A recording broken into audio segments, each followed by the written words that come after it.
Bible क्या बताती है कि अगर आप दानियेल की पुस्तक को पढ़ेंगे एक अध्याय, तो उसमें लिखा है एक अध्याय उसका 3 आयत में, तब उस राजा ने अपने खोजों के प्रधान अस्पनज को आज्ञा दी कि इजरायली राजपुत्रों और प्रतिष्ठित पुरुषों में से ऐसे कई जवानों को ला। प्रतिष्ठित का मतलब क्या होता है? प्रतिष्ठित का मतलब फेमस, मशहूर।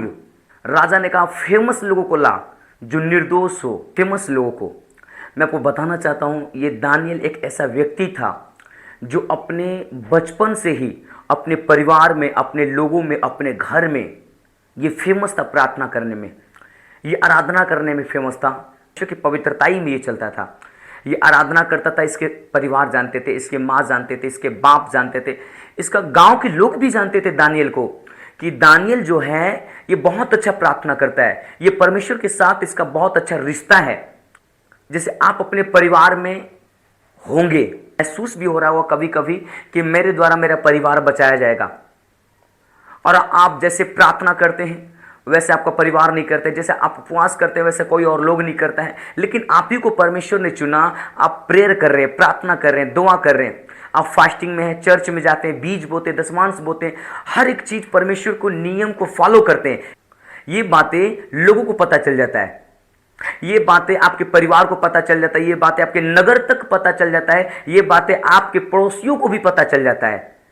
और मैं आपको बताना चाहता हूं, आप धीरे धीरे मशहूर होते हैं, फेमस होते हैं कि नहीं नहीं, ये बंदा जो है बहुत प्रार्थना करता है, ये बंदा जो बहुत आराधना करता है, ये परमेश्वर के बहुत करीब रहता है। होता क्या है, शैतान ऐसे ही लोगों के ऊपर अटैक करता है। बाइबल क्या बताती है? दानियेल एक प्रतिष्ठित व्यक्ति था। दानियेल अपने गांव में, अपने समाज में, अपने लोगों में ये जानते थे लोग इनको कि दानियेल पवित्रताई में रहता है, परमेश्वर के कामों को करता है, ये परमेश्वर के हजूरी में बना रहता है। ये मशहूर था अपने गांव, अपने नगर, अपने शहर में। तो जब यहूदी लोग पूरा बंधुआई में चले गए तो राजा क्या बोलता है? मुझे प्रतिष्ठित लोग चाहिए। और राजा प्रतिष्ठित लोग को ढूंढ रहा है, जो आराधना करने में तगड़ा हो, जो बुद्धि से भरा हो, जो परमेश्वर का भय मानता हो। ऐसे लोग मुझे चाहिए। राजा ने ऐसे लोगों को बुलाया। शैतान किस लोगों को? वो जिसके ऊपर खुदा का ग्रेस नहीं है, जो प्रार्थना नहीं करते, जो बाइबल नहीं पढ़ते हैं, जो परमेश्वर के वचन को समझते नहीं, शैतान उसके ऊपर थोड़ा भी अटैक नहीं करेगा पाप का। लेकिन जो व्यक्ति आप प्रार्थना में बने हो, आप उपवास में चल रहे हो, आप परमेश्वर के हजूरी में बैठते हैं, आप चर्च में जाते हैं, सेवा करते हैं, शैतान ऐसे लोगों को ऊपर अटैक करता है। आप देखो, दानियेल की जिंदगी से मिला सकते हैं कि दानियेल एक प्रतिष्ठित व्यक्ति था।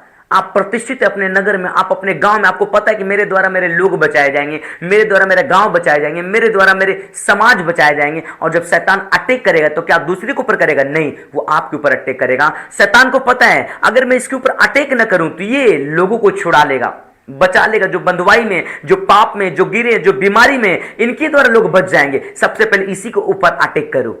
पता था शैतान को, दानियेल ये जो प्रार्थना 3 टाइम करता है, ये जो शुरुआत से परमेश्वर के साथ खड़ा रहता है, अब इसके ऊपर मैं अटैक करूंगा। अगर मैं अटैक नहीं करूंगा दानियेल के ऊपर तो क्या होगा?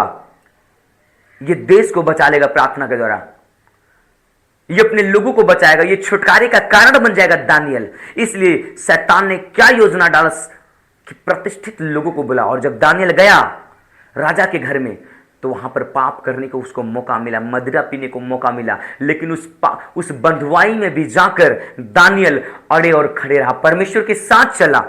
आप हो सकते, देखो, जब शैतान आपको गिराने का कोशिश करेगा, ऐसा एटमॉस्फेयर बना देगा, ऐसा वो माहौल बना देगा, ऐसा क्रिएट कर देगा माहौल कि आप पाप करने के लिए मजबूर हो जाएंगे, आप परमेश्वर के वचनों को तोड़ने के लिए मजबूर हो जाएंगे। आपकी वहां पर परीक्षा होती है, आपको ऐसे लोगों की संगति में ले जाकर सब लोग नशा करेंगे, आपको उसी में भेज देगा शैतान। अब वहां पर आपको डिसीजन लेना है कि शैतान वाली बातें मानना है कि परमेश्वर की बातें मानना है। ऐसा माहौल क्रिएट करेगा आप जो सोच भी नहीं सकते। अब वहां पर आपको डिसीजन लेना है कि मैं परमेश्वर की वचनों को पकड़े रहूं या मैं वही करूं जो शैतानी लोग करते हैं। और ये आपके ऊपर डिपेंड करेगी। अब जब खड़े रहेंगे, अड़े रहेंगे, जैसे दानियेल उस परमेश्वर के वचनों को पकड़कर उस बंधुआई में भी पाप नहीं किया, माना क्या हुआ? परमेश्वर ने काम किया और बड़े काम किया। उसके द्वारा देश बचाए गए। जब आप अड़े और खड़े रहेंगे, परमेश्वर में सीधा और सही खराई से चलेंगे, परमेश्वर क्या करेगा? परमेश्वर आपके जीवन में बड़ा काम करेगा जो आप सोच भी नहीं सकते।